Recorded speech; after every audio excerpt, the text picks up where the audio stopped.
Nah, rumah saya kan di kampung, di depan itu, jadi rumahnya itu kan deket-deket gitu ya, dempet-dempet gitu. Di depan itu tetangga saya itu masih ribut gitu loh, karena mereka tempat ngumpul gitu ya, masih ribut, masih masih bicara-bicara, masih ketawa-ketawa. Tapi pas waktu ledakan itu, mereka tidak kaget. Saya sendirian yang kaget.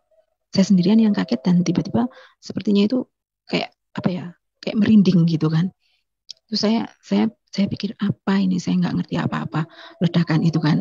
Terus akhirnya saya berdoa lagi, terus akhirnya tapi saya bisa tidur. Nah, besoknya saya ceritakan sama orang, sama teman saya ini, dia bilang bahwa itu katanya santet gitu ya. Jadi ada yang mau mengguna-gunai saya, tapi karena itu apa meledak, itu artinya ada benteng, ada satu kekuatan yang melawan itu gitu loh. Jadi Shalom saudara-saudara yang dikasihi Tuhan, jumpa kembali di channel YouTube saya.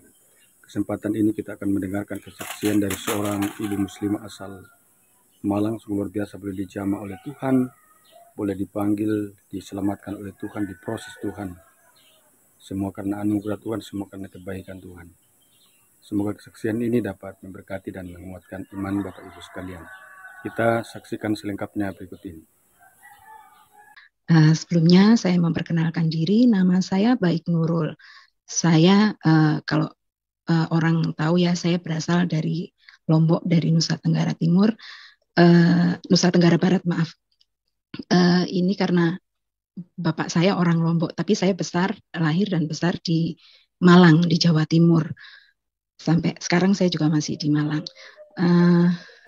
Dulu memang saya dilahirkan dan saya ada di lingkungan Muslim ya, karena orang tua saya dua-duanya orang Muslim, anak Muslim lainnya tiap kali belajar mengaji, terus sholat berjamaah, seperti itu yang saya lakukan.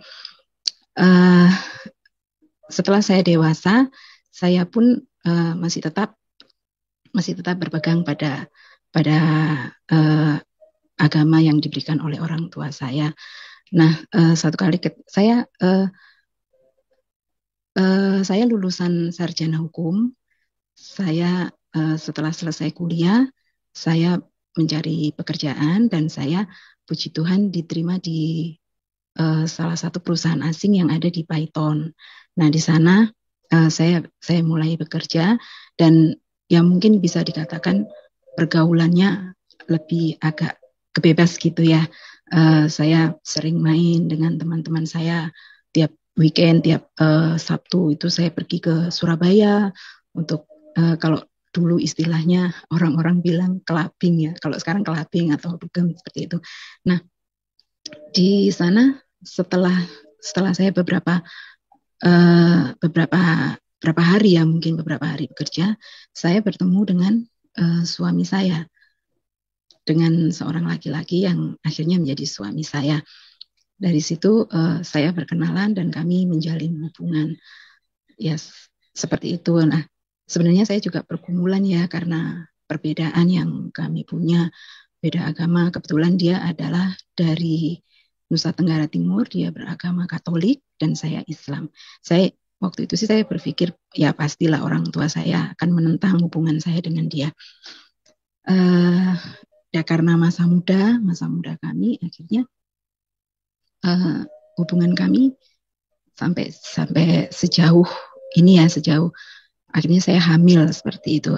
Saya hamil dan suami saya yang dulu adalah pacar saya ini, dia mau bertanggung jawab gitu. Dia mau bertanggung jawab, dia bilang sama keluarganya untuk datang ke orang tua saya, minta saya gitu ya istilahnya. Tapi ya mereka akhirnya datang, tapi orang tua saya jelas-jelas menolak mereka gitu ya. Setelah itu saya berpikir kan, waktu itu usia saya sekitar 23 tahun. 23 tahun saya berpikir bahwa saya sempat juga punya pikiran untuk membuang apa yang sudah ada di dalam perut saya, di dalam rahim saya. Sempat juga berpikir seperti itu, tapi hati kecil saya tidak mau itu terjadi gitu kan. Dan belakangan saya tahu mungkin itu juga bagian dari rencana Tuhan, itu suara Roh Kudus untuk saya tetap mempertahankannya gitu ya. Nah, setelah itu saya berpikir karena orang tua saya menolak, saya berpikir bahwa anak saya harus lahir, harus ada seorang ayah. Akhirnya saya memutuskan untuk menikah di kampung suami saya, yaitu di Flores. Jadi akhirnya saya meminta cuti dari tempat kerja saya, dari kantor saya untuk melakukan pernikahan. Nah, karena zaman tahun 1998 waktu itu kan hukum di Indonesia, hukum pernikahan, hukum perkawinan di Indonesia kan sudah melarang untuk pernikahan beda keyakinan ya. Jadi harus salah satu dipilih dari pasangan yang berbeda ini. Karena saya menikah di kampung suami saya yang mayoritas keluarganya juga orang Katolik, akhirnya saya harus menikah secara Katolik, dan menikah secara Katolik kan ada tahapannya juga. Ada tahapan juga di sana bahwa saya sebelumnya sebelum memasuki di agama Katolik, sebelum memasuki sakramen pernikahan, saya harus melewati sakramen baptis, sakramen untuk komuni seperti itu. Nah, itu saya harus saya penuhi gitu ya.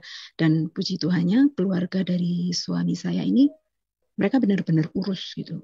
Mau urus itu kan sampai akhirnya saya bisa melakukan semua sakramen itu. Akhirnya menikahlah kami. Nah, setelah menikah saya kembali lagi ke Jawa ya. Waktu itu karena saya kerja di Python, jadi saya kembali ke Python. Sudah dengan suami saya berencana mau melahirkan di Jawa. Setelah anak saya lahir, saya juga masih belum berani untuk menemui keluarga saya yang di Malang. Oh ya, flashback lagi, saya ceritakan kembali bahwa saya adalah anak tunggal. Saya tidak punya saudara kandung, tapi punya saudara tiri. Jadi ibu saya waktu itu punya anak laki-laki, kakak tiri saya. Tapi hubungan kami nggak dekat gitu loh, nggak seberapa dekat seperti itu. Jadi saya besar juga, saya istilahnya nggak punya saudara gitu. Ada saudara sepupu apa ya semacam itu aja. Nah, setelah saya kembali ke Jawa, saya sudah menikah ya itu. Saya masih belum berani untuk ke rumah orang tua saya. Nah, setelah anak saya lahir, waktu itu anak saya umur 3 bulan atau 2 atau 3 bulan gitu. Anak saya laki-laki, anak saya yang pertama.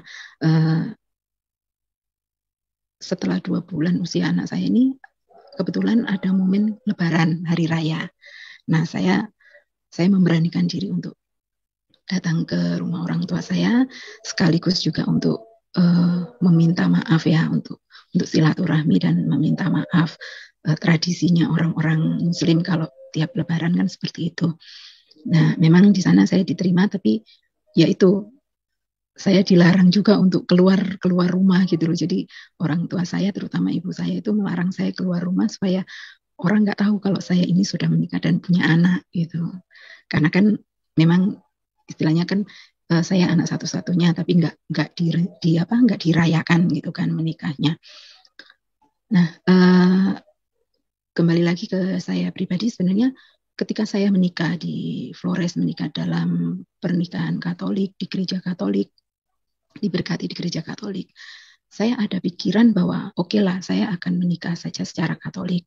Tapi setelah saya kembali nanti, saya akan kembali lagi untuk menjalani kehidupan agama saya seperti semula, seperti sebelumnya, yaitu menjadi seorang Muslim.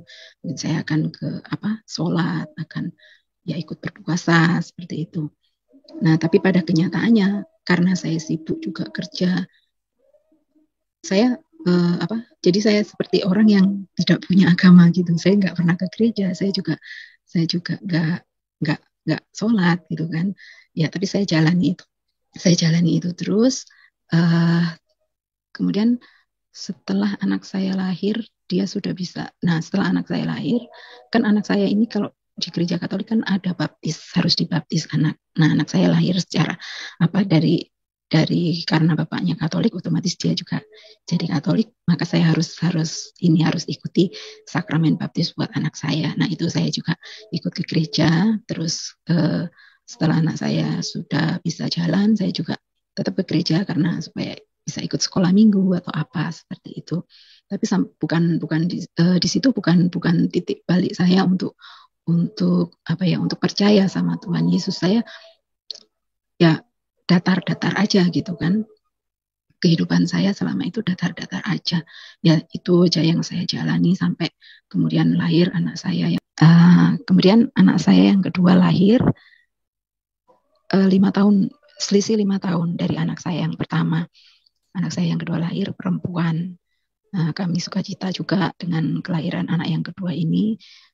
Sudah lengkap gitu ya. Menurut saya sudah punya 2 orang anak, laki-laki juga perempuan, dan hidup saya masih seperti itu juga gitu loh. Saya kerja, waktu itu kerja di Python juga, masih di Python juga. Anak-anak saya waktu itu masih ada ibu saya, masih ada ibu orang tua saya. Nah, waktu anak saya yang kecil belum lahir, itu bapak saya meninggal. Bapak saya sakit kan, ada sakit jantung juga, paru-paru, komplikasi lah seperti itu. Ayah saya itu meninggal. Terus setelah ayah saya meninggal, beberapa bulan kemudian saya hamil anak yang kedua ini, yang perempuan ini. Nah, setelah anak saya yang perempuan lahir, sempat ibu saya yang mengasuh. Tapi usia anak saya 3 bulan, ibu saya juga dipanggil Tuhan.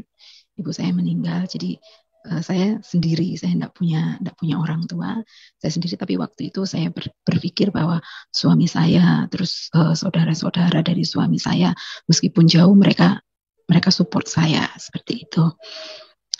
Nah, setelah anak saya yang kecil lahir, saya tetap menjalani hidup yang seperti itu, ya datar-datar aja ya menurut saya. Saya pergi ke gereja tiap minggu, ke gereja Katolik, ikut misa seperti itu ya, biasa gitu. Nggak ada rasa percaya atau cinta sama Tuhan Yesus, itu masih jauh gitu loh, belum ada sama sekali. Nah, ketika anak saya yang kedua ini umur 4 tahun atau 5 tahun, saya selesai kerja di Python, saya kontrak di Python, saya selesai kerja. Saya berpikir bahwa anak-anak saya harus sekolah di Malang, karena di Malang kan sekolahan jauh lebih baik daripada di Probolinggo atau di Python ya, di tempat kerja saya. Jadi akhirnya saya pulang ke Malang, saya untuk urus anak-anak saya sekolah. Karena saya nggak punya orang tua, nggak ada yang saya titipi ya istilahnya untuk mengasuh anak-anak saya harus memutuskan untuk kembali ke Malang untuk fokus urus anak-anak saya. Nah, setelah di Malang, suami saya kita usaha sendiri gitu kan, sempat ada rental mobil gitu ya. Kita punya usaha, kita punya mobil, jadi kita rentalkan gitu. Kita rentalkan dan kita buka kalau dulu tahun 98 belum ada Grab, Gojek, jadi ada kita bikin taksi untuk travel yang perjalanan dari Malang ke Surabaya gitu. Nah, itu usaha yang kami jalani. Nah, setelah beberapa bulan mungkin ya kami menjalani itu, saya di rumah, saya enggak kerja, jadi yang urus suami saya murni ngurus anak-anak sama ngurus rumah. Kemudian suami saya kan kerja sampai malam, kadang jarang pulang. Saya masih masih oke, saya enggak berpikir bahwa dia akan meninggalkan saya atau saya cemburu berlebihan seperti itu, tidak. Satu kali saya dapat telepon dari teman suami saya, dia mengatakan kalau suami saya ini punya perempuan lain gitu loh. Dia pernah ketemu suami saya dengan perempuan lain di satu tempat gitu kan. Nah, dari situ saya kan memang dulu orangnya juga tidak punya rasa percaya diri yang tinggi gitu kan. Terus saya gampang sekali emosi waktu itu. Nah, terus akhirnya dari situlah kami mulai sering bertengkar, sering ini, dan saya juga ambil pikiran saya sendiri, saya selalu nguntit suami saya, terus memata-matai suami saya terus seperti itu. Sampai akhirnya memang itu benar-benar terjadi gitu loh. Nah, ketika saya mengetahui itu benar-benar terjadi, itu langsung saya tuh rasanya kok dunia saya ini kayak mau runtuh gitu kan. Saya ini kayak orang yang nggak berguna, orang yang sudah nggak punya siapa-siapa, terus ditinggalin suami saya dengan cara seperti ini. Itu apa ya, membuat saya itu down banget gitu, down banget, dan saya merasa bahwa saya ini orang apa sih, orang nggak berguna, orang nggak pantas gitu, orang nggak pantas untuk diperhatiin, dicintai seperti itu kan, karena saya merasa seperti itu. Dan kebetulan suami saya ini akhirnya juga mengaku kalau dia ada main dengan perempuan lain, kebetulan perempuannya dari kota A, dan dia sih berdalihnya waktu itu dia diguna-guna lah apa segala macam. Karena saya memang dari awalnya saya tidak percaya hal-hal seperti itu. Saya berusaha untuk, ya saya tidak, apa ya istilahnya, saya memposisikan diri bahwa saya tidak mempercayainya gitu loh, bahwa ini ya memang salahmu dan salah perempuan itu gitu kan. Nah satu kali dengan apa ya, dengan hati yang sedih, hati yang rasanya saya nangis terus sampai saya nggak mau makan, saya nggak mau berkegiatan, nggak mau ini itu, sampai kurus badan saya, nggak makan, karena nggak makan ya, sampai sakit, saya sempat kena mah akut juga karena itu. Terus akhirnya saya begini, satu kali saya mau tidur, saya itu ada teman untuk konsultasi gitu loh. Jadi ada teman yang saya percayai untuk saya bisa konsultasi dengan dia, dan kebetulan dia juga anak Tuhan, dia beragama Kristen. Nah dia juga menyarankan saya untuk berdoa aja. Ya memang agak sulit gitu loh. Nah setelah saya berdoa gitu ya, setelah ini ceritanya saya mau istirahat dengan kedua anak saya, mau tidur gitu ya. Kami jam 9 gitu kan, biasanya sudah tidur, anak saya yang kecil sudah tidur duluan.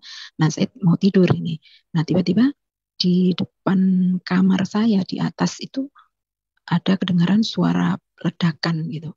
Nah rumah saya kan di kampung, di depan itu, jadi rumahnya itu kan deket-deket gitu ya, dempet-dempet gitu.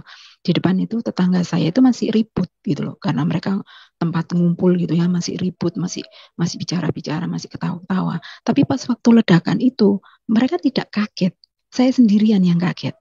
Dan tiba-tiba sepertinya itu kayak apa ya, kayak merinding gitu kan. Terus saya pikir apa ini, saya nggak ngerti apa-apa ledakan itu kan. Terus akhirnya saya berdoa lagi, terus akhirnya tapi saya bisa tidur. Nah besoknya saya ceritakan sama teman saya ini, dia bilang bahwa itu katanya santet gitu ya, jadi ada yang mau mengguna-gunai saya, tapi karena itu meledak, itu artinya ada benteng, ada satu kekuatan yang melawan itu gitu loh, jadi nggak sempat masuk, akhirnya meledak seperti itu. Nah setelah itu saya sedikit percaya gitu ya, bahwa apa yang dilakukan oleh suami saya atau mungkin teman selingkuhnya ini, dia mau mengguna-gunai saya, mau entah itu mau bikin saya sakit atau apa. Saya sedikit percaya dari hal itu. Setelah itu saya jujur saya takut, saya nggak ngerti mau harus bagaimana. Nah satu kali, karena dengan kesedihan saya yang begitu sedih, saya tiap hari menangis, tiap hari ini. Kebetulan kan anak-anak saya ini sekolah di sekolahan Katolik yang dikelola oleh suster. Jadi di situ ada susteran juga gitu. Jadi ada susteran, akhirnya, nah suster ini dengar, dan saya memang sempat ditanya, dan saya sempat cerita kalau saya punya masalah seperti ini. Akhirnya suster ini, salah satu suster kepalanya ini minta saya untuk ya sudah tinggal di asrama saja, tinggal di susteran saja, bawa dengan anak-anak gitu kan. Terus akhirnya saya ini, karena saya sendirian, saya enggak ngerti saya harus berbuat apa, saya ikut aja gitu waktu itu. Nah akhirnya saya tinggal di susteran kurang lebih 2 bulan. Saya mengikuti hidup kesehariannya suster-suster di sana, pagi bangun berdoa seperti itu, malam juga berdoa, terus ada ibadah, ada pendalaman Alkitab seperti itu. Nah di situ saya dikenalkan juga dengan orang yang kalau di Katolik itu ada namanya Katolik karismatik, persekutuan orang-orang karismatik. Saya diajak juga ibadah di situ. Dari kesedihan saya tetap masih sedih di situ. Saya masih sedih. Kenapa saya harus begini? Kenapa kok hidup saya ini begini sekali gitu kan? Saya nggak punya orang tua, saya ditinggalkan suami saya seperti ini. Sebenarnya keluarga dari suami saya sih sayang ya sama saya. Hanya karena kami kan terpisah jarak yang jauh. Mereka kan ada di NTT, sementara saya ada di Malang. Jadi saya merasa saya ini sendirian, saya nggak punya siapa-siapa gitu. Saya nggak ada yang membela, saya nggak ada yang memperhatikan, saya nggak ada yang memperdulikan begitu. Nah, satu kali saya diajak ibadah di komselnya orang-orang Katolik karismatik ini. Jadi mereka ada komsel. Ingat saya sih setiap hari Kamis, Selasa waktu itu. Setiap hari Selasa ada komsel. Nah, saya selalu mengikuti. Terus kemudian ada ibu-ibu juga yang berbaik hati. Saya dijemput, saya diajak sama-sama gitu kan. Nah, pernah salah satu di waktu awal saya ikut komsel itu kan di situ sudah banyak senior orang-orang lama ya. Mereka mendoakan saya, kita berdoa, terus mereka juga mendengar cerita saya, sedikit banyak mendengar cerita saya, karena waktu awal perkenalan saya disuruh sedikit bercerita gitu kan. Terus akhirnya mereka mendoakan saya. Nah, pada waktu berdoa itu saya pada waktu berdoa itu saya benar-benar enggak ngerti apa-apa, saya enggak berucap apa-apa, saya enggak ngerti gitu kan apa yang harus saya doakan. Saya terlalu sedih dengan kisah hidup saya gitu kan. Saya menangis di situ, tapi mata saya memejam di samping kiri kanan saya berdoa ada bahasa roh kan di situ. Mereka berdoa bahasa roh, saya semakin enggak ngerti, tapi waktu itu ketika di pertengahan doa itu tiba-tiba ada seperti angin gitu ya, angin lewat gitu. Terus sekeliling saya itu saya rasa terang sekali. Pokoknya terang gitu kan. Terus ada ibu-ibu yang berdoa di kiri saya. Dia berdoa, kan semuanya bahasa roh. Dia membisikkan kata-kata ke saya. Dia bilang, aku mengasihimu. Dia bilang gitu. Terus ibu itu bilang gini ke saya, aku melihat Tuhan Yesus menggendong kamu. Dia sangat mengasihimu. Dari situ saya rasa kayak damai sejahtera, dan tetap terang itu terjadi. Dan saya merasa damai sejahtera. Saya merasa saya nggak bisa bicara apa-apa, tapi kayak saya lupa gitu dengan apa yang pergumulan saya waktu itu ya, lupa dengan permasalahan hidup saya itu. Saya menjadi berpikir gini, ternyata ada pribadi yang peduli sama saya, ternyata ada pribadi yang yang mengasihi saya. Selama ini saya berpikir bahwa saya ini orang yang ditolak, dibuang, tidak dianggap seperti itu. Tapi ternyata ada satu pribadi yang benar-benar mengasihi saya. Itu ada rasa sukacita gitu loh yang saya rasakan ketika itu. Saya tidak terasa juga air mata saya jatuh, tapi mimik muka saya ini tersenyum gitu. Saya seperti tersenyum gitu. Saya seperti senang, bahagia gitu loh. Menangis karena bahagia seperti itu. Itu yang saya rasakan pada awalnya. Nah, terus itu saya pegang, saya berpikir saya masih belum mengerti apa-apa ya tentang pribadi Tuhan Yesus ya. Tapi ketika saya ada dalam posisi yang seperti itu rasa percaya diri saya itu sedikit-sedikit mulai timbul gitu loh. Saya berpikir selama ini nggak ada orang yang peduli dengan saya. Saya berpikir bahwa selama ini nasib saya ini jelek banget gitu kan. Nasib saya ini kurang beruntung sekali gitu kan. Tapi setelah kejadian itu, sedikit demi sedikit rasa percaya diri saya ada. Saya berpikir bahwa ternyata ada yang peduli dengan saya. Nah, sejak saat itu saya rajin mengikuti ibadah itu ya. Saya rajin mengikuti ibadah itu sambil setiap minggu saya juga rajin ke gereja. Nah, dalam posisi seperti itu memang waktu itu saya jobless, saya nggak punya kerjaan, dan suami saya pun dia ada di Malang, tapi dia nggak pernah pulang, dia nggak pernah pulang ke rumah, dia nggak pernah ngurus ngurus anak-anaknya begitu ya. Dan setiap kali saya meminta pertanggungjawaban, misalnya waktunya bayar sekolah atau untuk belanja, itu kami bertengkar gitu loh. Saya sendiri sampai pikir, kok ada ya orang seperti ini gitu ya. Akhirnya itu saya jalani terus. Saya mikir bagaimana ini, terus saya harus bagaimana ini hidup bersama anak-anak gitu kan. Ya tapi memang Tuhan itu luar biasa. Saya juga taunya juga setelah kesini ya, saya pikir bahwa memang Tuhan itu pelihara saya gitu loh. Dia nggak, bukan lepas tangan ketika saya waktu saya mau masuk Katolik, dan dia juga ketika saya terima berkat Roh Kudus yang tadi saya ceritakan, bahwa ketika saya berdoa saya dijamah oleh Roh Kudus. Tuhan itu bertanggung jawab penuh gitu loh atas hidup saya. Dia pelihara saya meskipun saya nggak ada kerjaan, tapi apapun yang saya butuhkan itu tepat, itu mesti Tuhan sediakan. Saya nggak tahu juga caranya atau dari mananya, itu saya nggak pernah tahu, dan saya nggak bisa berpikir tentang itu. Akhirnya saya jalani hidup saya seperti itu. Saya semakin ini ya, semakin penasaran ya, semakin penasaran. Bener tak?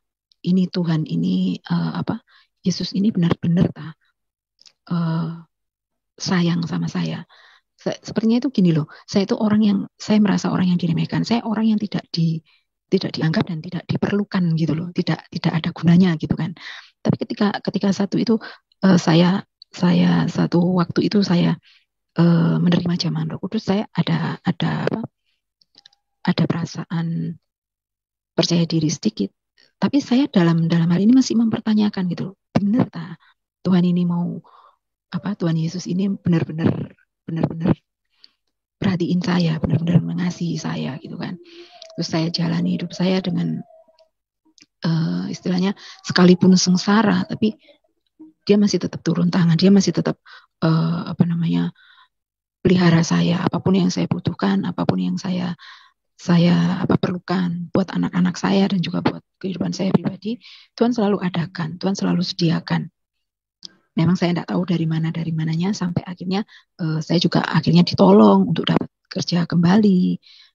Saya sempat juga waktu itu kerja jadi tukang fotokopi di sekolah anak saya, dan saya juga waktu itu gigih bahwa saya tiap minggu harus rajin ke gereja, karena saya merasa kalau saya ke gereja, saya memuji Tuhan, saya menyembah Tuhan, itu ada kepuasan tersendiri gitu kan.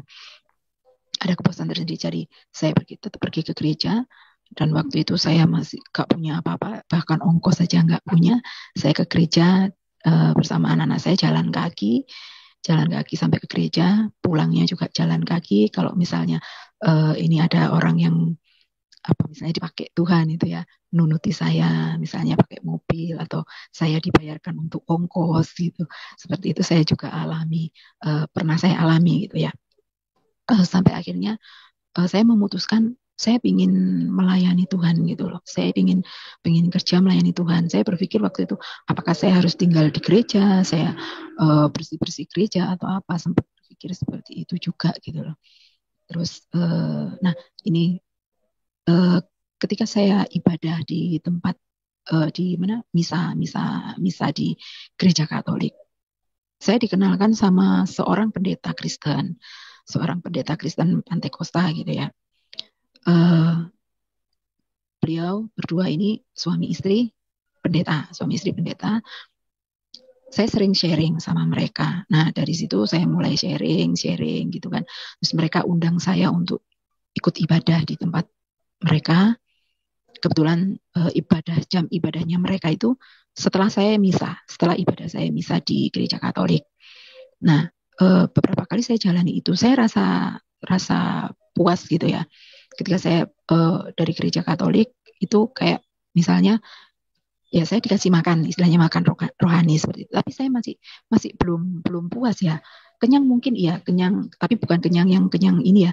Tapi saya merasa belum puas gitu loh. Nah, ketika saya ikut ibadah di gereja Kristen, saya merasa lebih dipuaskan gitu loh. Saya merasa lebih nyaman gitu kan. Itu saya jalani terus sampai akhirnya pendeta ini, suami istri pendeta ini juga ngajak saya untuk ikut pendalaman Alkitab. Nah, dari situ saya belajar, saya mengerti tentang belajar tentang firman Tuhan, tentang kasih Tuhan yang luar biasa, dan itu bukan kebetulan gitu, bukan kebetulan saya kira. Dan Tuhan memang sudah merancangkan itu. Memang belakangan saya tahu bahwa Tuhan itu selalu merancangkan yang baik. Dia untuk setiap ciptaannya, dia itu sudah punya blueprint ya, seperti blueprint atau rancangan yang istimewa, rancangan yang baik. Endingnya itu akan baik. Dan di situ saya juga belajar hal-hal seperti itu. Terus belajar bagaimana Tuhan mengasihi anak-anaknya itu seperti apa. Bukan dengan kesenangan duniawi yang kelihatan gitu ya, seperti harta atau kekayaan atau popularitas atau apapun. Bukan seperti itu. Tapi saya baca juga di Alkitab, dia mengasihi orang-orang,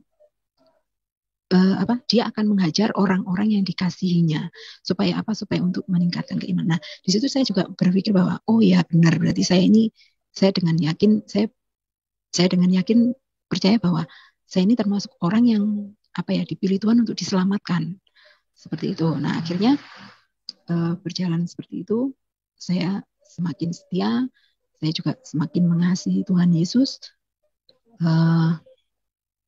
Ya memang di perjalanannya sampai dengan saat ini banyak saya juga masih manusia daging. Saya manusia daging. Saya belajar dari itu semua. Ya itu tadi saya kembali di Ibrani 12 ya, di Ibrani 12 ayatnya yang ke-6. Karena Tuhan mengajar orang yang dikasihinya dan ia menyesah orang yang diakuinya sebagai anak. Jika kamu harus menanggung ganjaran, Allah memperlakukan kamu seperti anak. Di manakah terdapat anak yang tidak dihajar oleh ayahnya? Itu ayat yang ke-7. Nah, dari situ saya juga berpikir gini, ternyata Tuhan ini menganggap saya itu sebagai anaknya ya. Berarti saya ini berharga sekali di matanya. Bahkan setelah saya belajar lagi, Tuhan ini menganggap saya itu biji matanya loh. Saya ini berharga seperti biji mata Tuhan gitu. Itu luar biasa sekali buat saya. Saya yang selama ini merasa bahwa orang tidak menyukai saya nggak punya rasa percaya diri. Karena waktu itu memang kan ukuran yang saya pakai adalah orang menyukai saya secara lahir. Orang akan menyukai saya secara tampilan, secara apa yang saya punya, secara apa yang menempel dalam jasmani saya. Saya berpikirnya seperti itu. Tapi Tuhan tidak seperti itu. Saya berpikir bahwa Tuhan ini memang luar biasa. Dia mengasihi saya begitu rupa. Dia mengasihi saya dengan sangat mengasihi yang saya nggak pernah dapatkan dari siapapun. Bahkan mungkin biasanya kan orang tua, apalagi kalau anak perempuan itu kan bapaknya itu kan sayang banget ya, pasti sama seperti saya dulu berpikiran. Bapak saya itu sayang sekali sama saya. Makanya ketika saya memilih menikahi suami saya yang tidak sepaham, bapak saya kecewa dan marah gitu ya, karena saking sayangnya sama saya. Dan Tuhan ternyata jauh lebih sayang kepada saya daripada apa yang bapak jasmani saya lakukan kepada saya. Saya selalu kehabisan kata-kata kalau misalnya menceritakan tentang kebaikan Tuhan atau pekerjaan Tuhan yang luar biasa dalam hidup saya.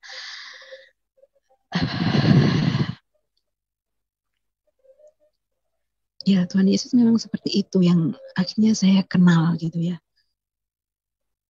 Dari kesengsaraan saya yang saya lewati, yang saya hadapi, hanya Dia yang menguatkan saya, hanya Dia yang memenuhkan apa yang saya butuhkan, hanya Dia yang menyediakan apa yang saya perlukan. Hanya Dia satu-satunya. Sementara orang lain tidak pernah. Ya memang Tuhan bekerja melalui orang-orang yang dipilih Dia untuk membantu saya atau untuk menolong saya. Saya percaya itu, tapi kasihnya itu yang luar biasa itu. Saya tidak sanggup untuk mengeluarkan kata yang pantas untuk Tuhan bahwa Dia itu luar biasa. Mungkin kalau ada kata yang lebih dari luar biasa itulah Tuhan gitu loh. Itulah Yesus itu.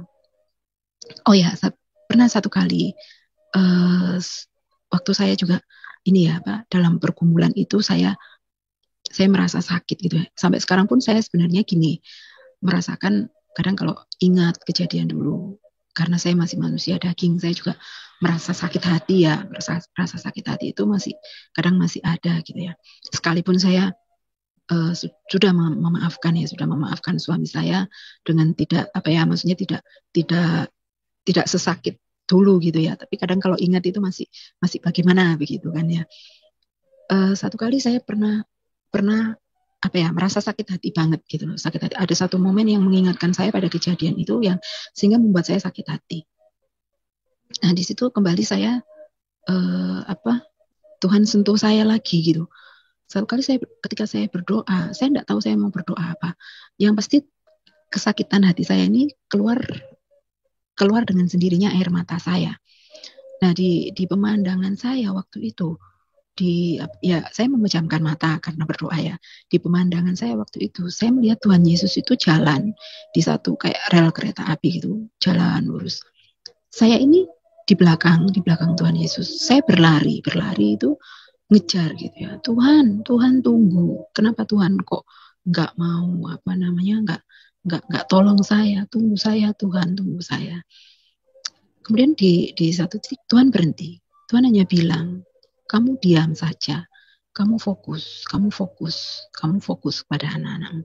Saya yang akan selesaikan semuanya.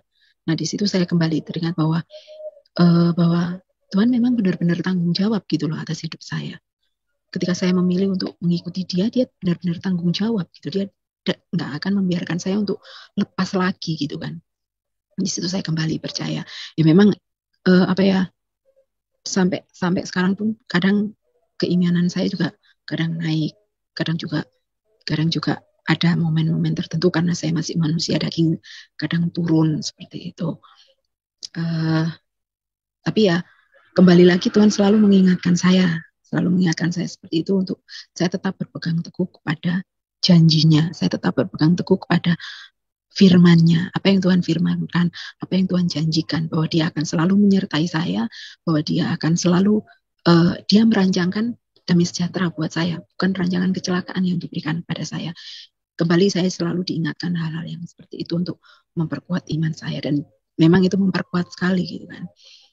Sampai sekarang pun karena saya sendiri, saya terbiasa sendiri, saya hanya punya Tuhan gitu. Untuk apa-apa yang saya perlukan, untuk apa-apa yang saya kumpulkan, ya hanya Tuhan jawabannya pasti ada di Tuhan. Jadi mau nggak mau ya suka nggak suka, atau saya mungkin lelah atau dalam posisi capek sekali, ya saya harus minta tolong Tuhan gitu kan. Sampai dengan saat ini saya menjalani hidup saya yang seperti ini, dan anak-anak saya juga semakin besar ya, mereka juga sekarang sudah, anak saya yang pertama usianya sudah 24 tahun, yang kecil juga 19 tahun. Dengan kondisi saya kerja, karena gini ya, dulu saya kerja di Python, setelah saya pindah ke Malang, saya urus anak-anak saya kan juga bekerja asalkan dapat pekerjaan gitu ya, untuk menghidupi saya juga anak-anak saya gitu kan. Dan ketika kembali ke Malang, karena usia saya juga semakin tua, semakin bertambah, jadi ya apapun pekerjaan ya harus saya terima gitu kan. Sekarang sih saya bekerja di satu rumah makan gitu sebagai admin seperti itu, tapi itu sangat membantu, dan Tuhan memang luar biasa. Ketika saya membutuhkan pekerjaan, Tuhan selalu sediakan gitu kan. Dan puji Tuhan sampai sekarang saya tetap mempercayai Tuhan Yesus sebagai satu-satunya juru selamat saya. Saya mengasihi Dia dan saya hidup dalam pelayanan di gereja saya yang sekarang saya juga melayani. Anak-anak saya juga sudah bukan usia sekolah lagi, jadi sudah tidak ada istilahnya tanggung jawab, sudah nggak ada. Anak saya memang lulus SMA ya, dua-duanya lulus SMA, karena saya juga tahu diri, tahu kemampuan saya hanya mampu membiayai mereka sampai SMA, dan puji Tuhan mereka juga jadi anak-anak yang baik ya, jadi anak-anak yang manis, anak-anak yang mengerti terutama kondisi saya ya sebagai ibunya yang mengasuh mereka dari kecil sampai saat ini. Jadi mereka juga sekarang bekerja juga, dua-duanya anak saya sudah bekerja, kami saling menopang satu sama lain untuk kebutuhan rumah tangga. Saya juga masih tetap pelayanan seperti itu. Nah, untuk suami saya sendiri, saya sudah mengampuni dia, tapi saya tidak bisa melupakan apa yang sudah dia lakukan kepada anak-anak saya. Tapi saya sendiri juga masih belajar untuk mengampuni yang benar-benar mengampuni seperti Kristus mengampuni saya gitu kan. Kristus mengampuni semua dosa-dosa saya, mengampuni apa yang sudah saya lakukan di hari-hari kemarin dengan luar biasa. Saya masih belum bisa seperti itu, jujur. Tapi saya mau belajar gitu, dan saya percaya, saya yakin satu waktu Tuhan akan menyelesaikan semuanya lah buat saya. Tuhan akan membuka semuanya buat saya. Dan saya percaya satu kali Tuhan akan memulihkan kami dengan luar biasa. Karena saya percaya bahwa Tuhan itu luar biasa, Tuhan itu dahsyat, dan tidak ada satupun yang mustahil buat dia. Memang sementara ini saya sebagai manusia daging juga kadang saya membatasi pemikiran saya sampai di sini, bahwa saya tidak akan misalnya tidak akan kembali lagi ke suami saya karena dia sudah seperti ini. Saya memaafkan, tapi saya percaya Tuhan, apa rancangan Tuhan atau maunya Tuhan, saya tidak bisa memikirkan. Saya hanya menyerahkan diri saya sama Tuhan sampai dia akan berkarya, sampai pada akhirnya dia membukakan jalan buat saya, buat suami saya juga. Dan saya juga tetap mendoakan suami saya supaya dia juga diberkati, supaya dia juga merasakan Tuhan dengan secara pribadi seperti itu.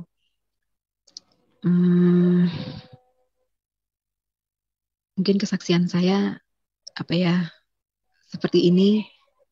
Ada mungkin banyak ibu-ibu di luar sana atau perempuan-perempuan di luar sana yang mengalami hal yang sama atau mungkin lebih parah dari saya. Tapi saya mau membagikan ini kesaksian hidup saya ini, bahwa kita harus kuat di dalam Tuhan, karena dia hanya satu-satunya, dialah yang menolong saya. Nah, saya juga mau bersaksi tentang ini kehidupan pribadi saya ya, karena banyak orang-orang di sekitar saya, teman-teman atau kenalan-kenalan seperti itu kan mempertanyakan kepada saya, kenapa saya tidak bercerai saja dengan suami saya dan saya menikah lagi gitu kan. Ini sudah saya pelajari dari lama ketika saya mengikuti pendalaman Alkitab ya dengan suami istri yang saya ceritakan tadi, seorang pendeta. Saya belajar tentang pernikahan. Seingat saya di Korintus ya itu ya, bahwa di dalam kekristenan itu tidak diperbolehkan untuk bercerai. Jadi menikah itu hanya satu kali, dan itu yang saya pegang sampai sekarang. Dan buat saya secara pribadi, ketika saya membaca firman Tuhan itu, ajaran Tuhan itu, memang kan pada dasarnya, pada awalnya itu manusia diciptakan satu laki-laki dan satu wanita. Dan ketika wanita itu dewasa, dia akan menikah dengan istrinya dan dia akan meninggalkan kedua orang tuanya untuk hidup bersama istrinya, dan tidak ya pada awalnya seperti itu dan harus seperti itu gitu kan. Itu yang saya pegang. Nah waktu itu kan ada orang Farisi yang bertanya, kenapa Musa menerbitkan surat cerai? Itu karena kekerasan hatimu. Memang bisa. Saya berpikir juga, ketika saya keras mungkin saya bisa, tapi kembali lagi saya baca lagi ayat itu. Tuhan tidak mengizinkan untuk kita bercerai dari suami kita, kecuali ini dari Matius 19 juga ada. Jadi Matius 19 ayat 5 dan 6. Dan firman-Nya, sebab itu laki-laki akan meninggalkan ayah dan ibunya dan bersatu dengan istrinya, sehingga keduanya itu menjadi satu daging. Demikianlah mereka bukan lagi dua, melainkan satu. Karena itu, apa yang telah dipersatukan Allah tidak boleh diceraikan oleh manusia. Nah itu juga saya pegang, apa yang sudah dipersatukan Allah tidak boleh diceraikan manusia. Dan ada ayat lain yang mendukung, kecuali karena maut ya. Kecuali karena maut. Nah itu saya berpikir kan kami masih sama-sama hidup. Suami saya hanya meninggalkan saya saja, dan saya juga salah satu dari kami tidak ada yang mati gitu kan. Jadi itu janji itu sudah tetap harus dipegang teguh gitu kan. Jadi itu yang jadi acuan saya atau pegangan saya, kenapa saya tidak memutuskan untuk tidak menikah, yaitu tidak bercerai dengan suami saya, dan tetap menjalani hal seperti ini meskipun sampai sekarang kalau orang bilang itu sifatnya gantung gitu kan, karena suami saya sekarang ini dia ada di Flores sekarang, kembali ke kampung halamannya, dan saya tetap di Malang bersama dengan anak-anak saya. Jadi ayat itu tadi yang saya pegang, kenapa ketika orang-orang bertanya kepada saya kenapa saya tidak bercerai dan kemudian menikah kembali, dan setelah saya baca-baca lagi ayat itu, dan juga di Korintus tentang perkawinan ya, tentang perkawinan dan perceraian, ada di situ juga diajarkan. Memang tidak bisa gitu loh, memang tidak bisa seperti itu. Dulu memang awalnya di awal-awal saya sempat berpikir seperti itu gitu loh. Saya sempat berpikir seperti itu, tapi ketika saya konsultasi dan saya diperlihatkan ayat-ayat itu tadi, ya kembali saya pegang gitu sampai saat ini. Sampai saat ini dan kurang lebihnya saya juga masih manusia biasa. Kadang-kadang apa ya namanya, hati ini juga kadang berpikir kalau misalnya ada orang pasangan suami istri yang bahagia, saya masih ada rasa kenapa ya saya nggak bisa seperti itu ya, memang jujur seperti itu. Tapi saya harus pegang teguh ayat ini tadi. Saya setia bukan karena saya maksudnya setia sama suami saya, tapi saya setia terhadap janji saya yang sudah saya ucapkan di hadapan Tuhan gitu kan. Ya tadi itu yang saya sebutkan itu di 1 Korintus 7 ayat yang ke-10 dan ke-11 ya. Kepada orang-orang yang telah kawin, aku tidak, Paulus ya, bukan aku tetapi Tuhan perintahkan supaya seorang istri tidak boleh menceraikan suaminya, dan jikalau ia bercerai, ia harus tetap hidup tanpa suami atau berdamai dengan suaminya, dan seorang suami tidak boleh menceraikan istrinya. Ini juga jadi pegangan saya, dan akhirnya juga jadi ini ya, bahwa hidup saya jadi semacam standarisasi ya bagi kehidupan rumah tangga saya, bahwa saya cuma punya 2 pilihan. Satu, saya harus kembali lagi kepada suami saya, suami perjanjian saya di hadapan Tuhan, atau saya hidup sendiri dan tetap bersama Tuhan. Itu aja buat saya sih, itu aja gitu loh. Dan saat ini mungkin saya ada di posisi saya hidup sendiri tapi di dalam Tuhan gitu kan. Tapi saya juga tidak tahu bagaimana Tuhan nanti akan memulihkan kehidupan rumah tangga saya atau seperti apa. Saya juga tidak tahu, tapi saya percaya Tuhan pasti akan pasti akan merancangkan yang terbaik. Maksud saya endingnya ini akan baik gitu loh buat saya. Memang kadang saya berpikir, saya kepo gitu kan ya. Gimana sih endingnya kisah hidup saya ini? Kadang saya berpikir seperti itu. Tapi kembali lagi saya diingatkan bahwa Tuhan itu tidak pernah merancangkan kecelakaan. Yang Dia rancangkan buat anak-anaknya, apalagi orang yang mengasihi Dia, itu baik adanya. Dan ya itulah yang saya pegang. Apapun endingnya, ya sudah.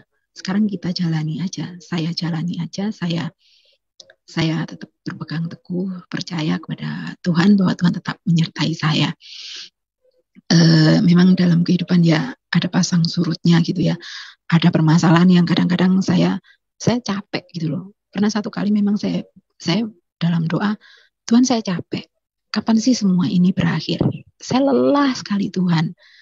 Terus saya berpikir, apalagi tahun-tahun terakhir ini ya, sejak ada pandemi itu kan, waduh susah sekali gitu ya. Tapi buktinya saya mampu menjalaninya sampai saat ini. Karena Tuhan menyertai saya, karena Tuhan memelihara saya. Itu kuncinya. Nah itu kemudian di satu waktu ketika saya down, saya juga berpikir kok sulit sekali ya masalah ini ya. Secara ekonomi juga kok tambah sulit, kok kayak nggak ada perubahan juga dalam ekonomi saya, nggak ada semuanya jadi semakin sulit, apalagi semakin mahal, atau semakin waktu pandemi kemarin, waktu awal-awal itu kan sempat sempat saya kerja masuk masuk dalam 1 bulan itu masuk setengah bulan gitu ya. Jadi otomatis karena saya bekerja ikut ikut orang, waktu yang nggak kerja itu pasti nggak dihitung gitu loh. Jadi nggak ada nggak apa gajinya itu setengah gitu kan. Ya sempat sempat berpikir berpikir waduh kok begini ya kok begini saya merasa sulit gitu loh. Nah tapi ketika saya berdoa eh, saya merasa bahwa seolah-olah Tuhan Tuhan Tuhan bilang gitu bilang gini sesulit apapun mungkin tahun ini kamu merasa sulit tahun depan mungkin akan lebih sulit tapi sudahlah ayo kita jalani sama-sama bukankah kamu sudah percaya sama aku. Nah itu yang ketika saya berdoa terus apa ada saya percaya sih itu Roh Kudus yang mengatakannya kepada saya ya sudah ayo kita hadapi sama-sama dan saya percaya pasti endingnya akan baik gitu. Puji Tuhan